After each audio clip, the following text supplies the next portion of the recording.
And it's getting towards that time of year, isn't it? Now, I'm afraid. You know, it's all but upon us. You know, when Auntie Maureen, sitting round the fire, getting a little bit over lachrymose on the old mother's ruin, falls out with Auntie Enid, who's had one or two eggnogs too many. The kids and grandchildren are so bored that they've tinsel wrapped the cat to the clothes horse. It's Christmas, and I'm sure that you've got a few dates in the diary already, maybe at your place or round at other friends, maybe office Christmas parties and things like that. But it's a difficult time because you are by nature flung together with people who you probably perhaps wouldn't always choose to spend time with.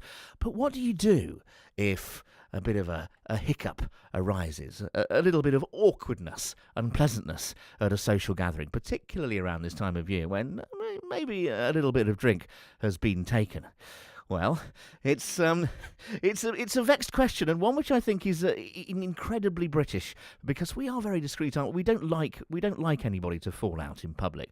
Well, Grant Harrold is a former Royal Butler, also an expert in etiquette, and joins you now from an historic castle. Hello, Grant. Good afternoon, Richard. Why are you in a historic castle, and which one is it? Well, I'm actually at Thornberry Castle, which was once owned by the Duke of Buckingham and later taken over by Henry VIII and even his Queen Anne Boleyn when they had their honeymoon here after cutting off the Duke of Buckingham's head. So it's a fascinating place. That's nice. Are you still butling, or have you laid down your platter? No, I kind of tend more to do the kind of etiquette. I teach people about how to kind of behave around royals, or you know, when radio shows say we need some advice on dining etiquette. That's my kind of new kind of role in life. And today I'm actually doing a photo shoot for a well-known magazine, and who very kindly decided to feature me, and they've asked me if I'd lay up a table in a historic castle, which is why we're here. Goodness me, I mean, what are the things to remember when you're in the company of a queen?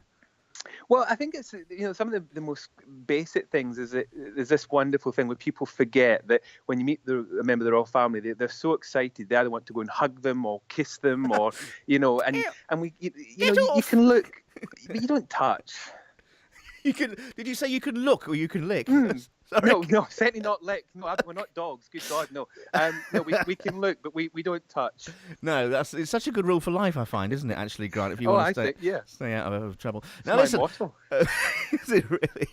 Oh, well, you got to live a little. Listen, at this time of year, though, we do get a little bit more tactile, don't we? And it's generally the result of the old C2H5OH going down the neck, isn't it? So, I mean, just talk a little bit about party etiquette, particularly at this time of year.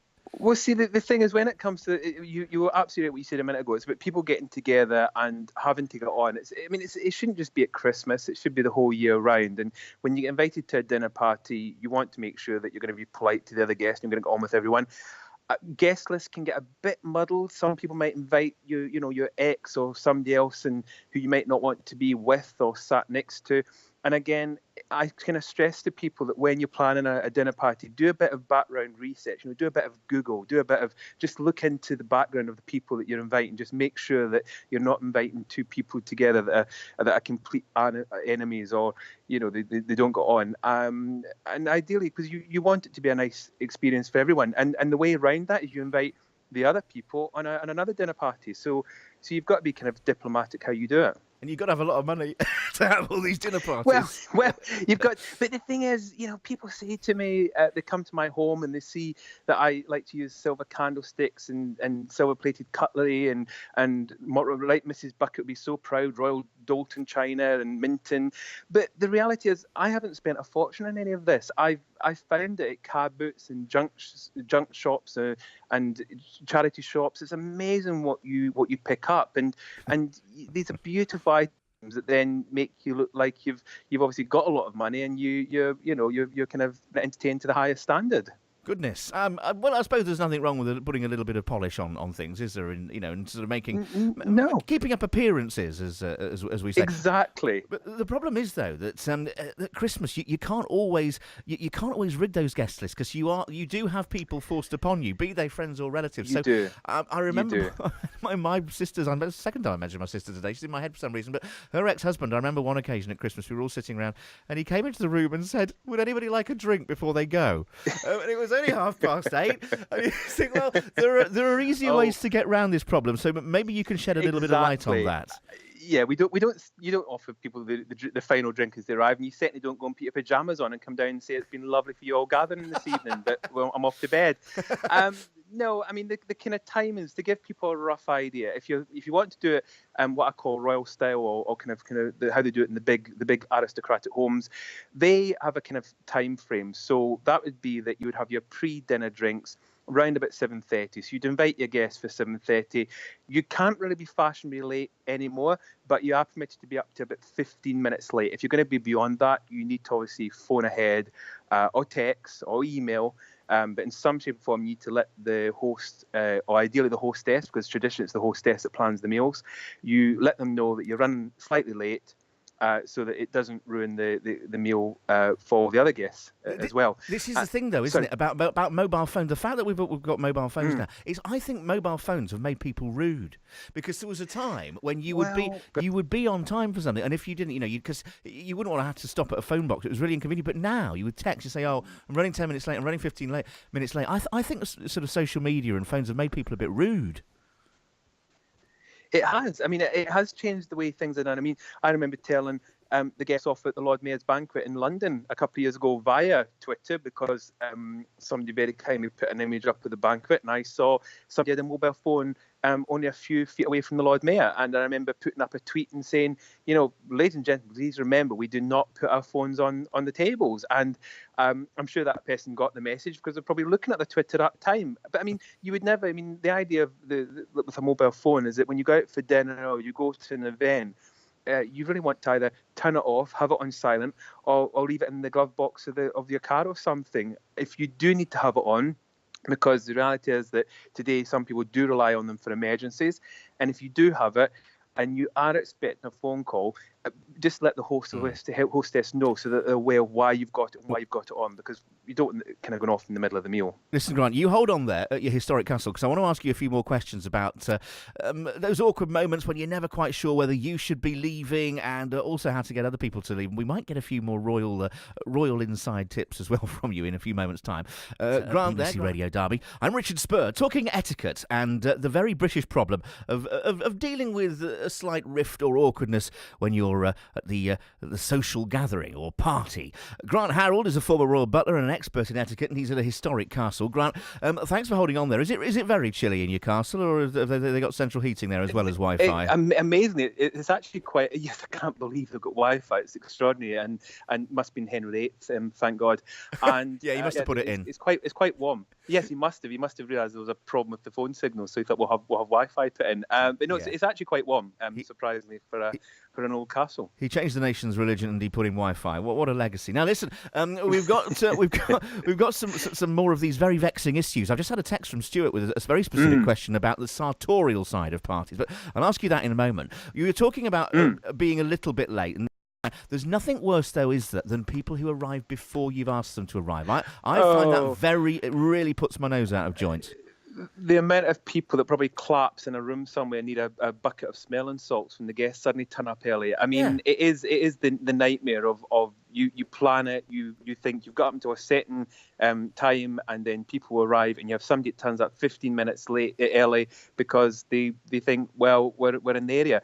I mean, I actually know people wonderful, and they'll go and sit in a lay-by, or they'll go somewhere, they'll sit outside and they'll wait until the actual appointed time to come in. I mean, those people, fantastic. Thank God we've got people like that.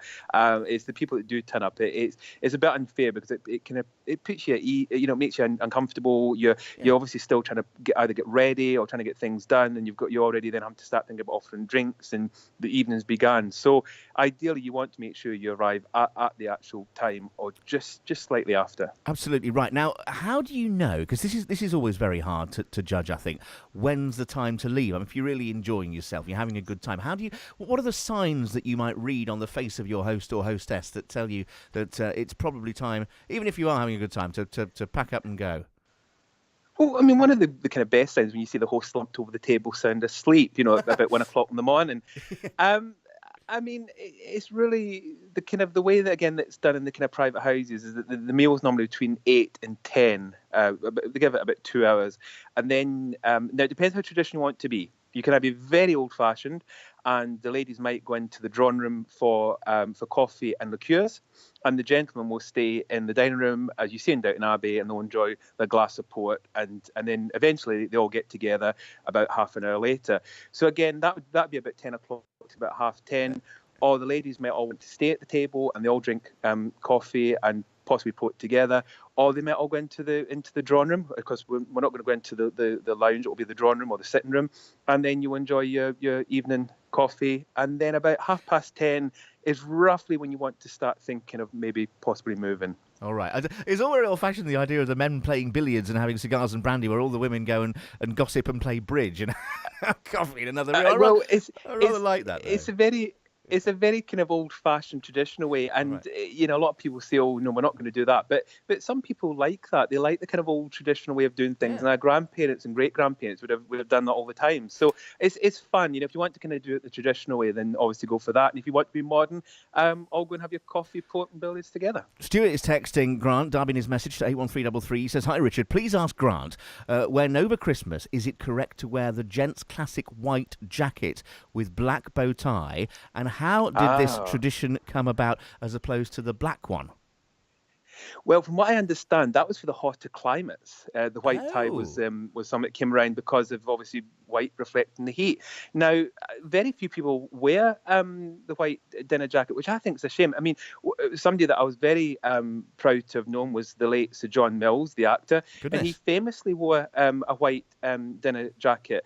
But today, you don't see many people wearing it. Now, it's more of a summer thing that I would wear. I wouldn't wear it in the winter. Again, it's to do with the summer weather. So, in the summer you'd want to wear it. In the winter, I'd stick to the traditional black tie, which, looks very smart. And I encourage it. Even when people come around to my house for a dinner, I like it if they come around in the black tie. I think white tie might be a stage too far. One thinks of Noel Coward, with the cigarette holder, quite for no reason. I'm here for the season, high as a kite, living in Edda with Maud at Cap Farrow, which couldn't be right. Everyone's here, frightfully gay. Nobody cares what people say.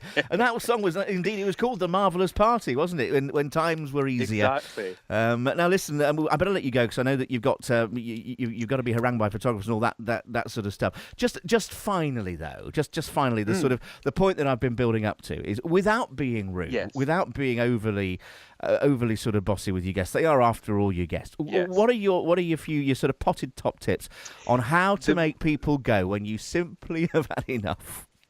The realistic, simple way is it's the old-fashioned of, oh gosh, is that the time? You suddenly look at the clock, or you make a comment saying, is it that late? Or something very subtle, nothing too strong. You're not going to suddenly go and put the pajamas on and come down, or you just do it in a very kind of gentle way. And if it gets to the extreme where it is getting late and you really are tired, you actually possibly then do have to say, please, excuse me, please carry on. I'm going to have to go and retire. And by that point, they'll say, oh gosh, we should have gone. So you might get to that point, but hopefully, good guests should you hope that they would know. I'm a perfect guest, so if you invite me around, I know exactly when to go. You can come round my latte anytime you like for a spot of Mother's Ruin. For a candlelit supper, wonderful. All right, whatever you like, I don't mind. It's Christmas after all. Hey Grant, thanks ever so much. It's been really good fun talking to you. Thanks a lot. Grant Harrold there, former Royal Butler and expert in etiquette, in his historic castle there, waiting for a photo shoot. What a glamorous life he leads, doesn't he?